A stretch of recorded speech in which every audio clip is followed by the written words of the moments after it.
சங்கீதம் 45.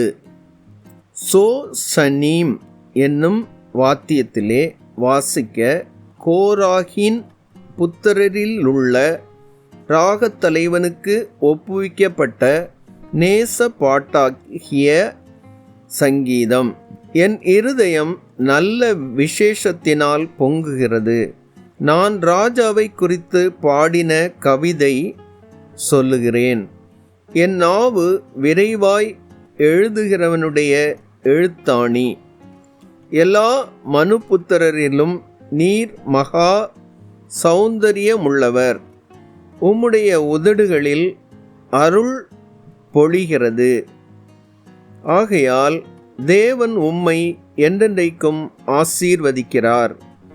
சௌரியவானே, உமது மகிமையும் உமது மகத்துவமும் ஆகிய உம்முடைய பட்டயத்தை நீர் உம்முடைய அறையிலே கட்டிக்கொண்டு சத்தியத்தின் நிமித்தமும் நீதியுடன் கூடிய சாந்தத்தின் நிமித்தமும் உமது மகத்துவத்திலே ஜெயமாக ஏறி வாரும்.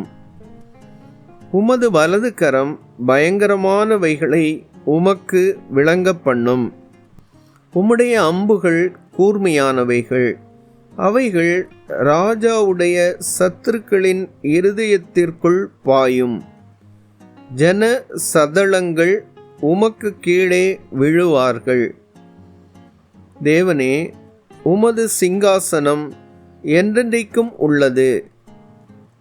உமது ராஜ்யத்தின் செங்கோல் நீதியுள்ள செங்கோலாய் இருக்கிறது. நீர் நீதியை விரும்பி அக்கிரமத்தை வெறுக்கிறீர். ஆதலால் தேவனே, உம்முடைய தேவன் உமது தோழரை பார்க்கிலும் உம்மை ஆனந்த தைலத்தினால் அபிஷேகம் பண்ணினார்.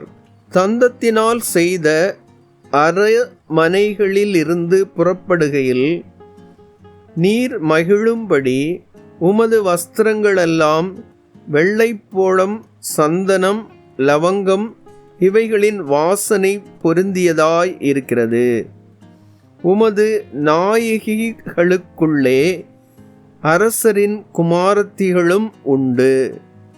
ராஜஸ்திரீ ஓப்பீரின் தங்கம் அணிந்தவளாய் உமது வலது பார்சத்தில் நிற்கிறாள். குமாரத்தியே கேள், நீ உன் செவியை சாய்த்து சிந்தித்துக்கொள். உன் ஜனத்தையும் உன் தகப்பன் வீட்டையும் மறந்துவிடு. அப்பொழுது ராஜா உன் அழகில் பிரியப்படுவார். அவர் உன் ஆண்டவர். ஆகையால் அவரை பணிந்து கொள். தீரு குமாரத்தி காணிக்கை கொண்டு வருவாள். ஜனங்களில் ஐஸ்வர்யவான்களும் உன் தயவை நாடி வணங்குவார்கள். ராஜகுமாரத்தி உள்ளாக பூரண மகிமையுள்ளவள். அவள் உடை பொற்சரிகையாயிருக்கிறது. சித்திர தையலாடை தரித்தவளாய் ராஜாவினிடத்தில் அழைத்து கொண்டு வரப்படுவாள். அவள் பின்னாலே செல்லும் அவளுடைய தோழிகளாகிய கன்னிகைகள் உம்மிடத்தில் கூட்டிக் கொண்டு வரப்படுவார்கள். அவர்கள் மகிழ்ச்சியோடும் களிப்போடும் வந்து ராஜ அரமனைக்குள் பிரவேசிப்பார்கள். உமது பிதாக்களுக்கு பதிலாக உமது குமாரர் இருப்பார்கள். அவர்களை பூமி எங்கும் பிரபுக்களாக வைப்பீர். உமது நாமத்தை எல்லா தலைமுறைகளிலும் பிரஸ்தாபப்படுத்துவேன். இது நிமித்தம் ஜனங்கள் உம்மை என்றென்றைக்குமுள்ள சதா காலங்களிலும் துதிப்பார்கள்.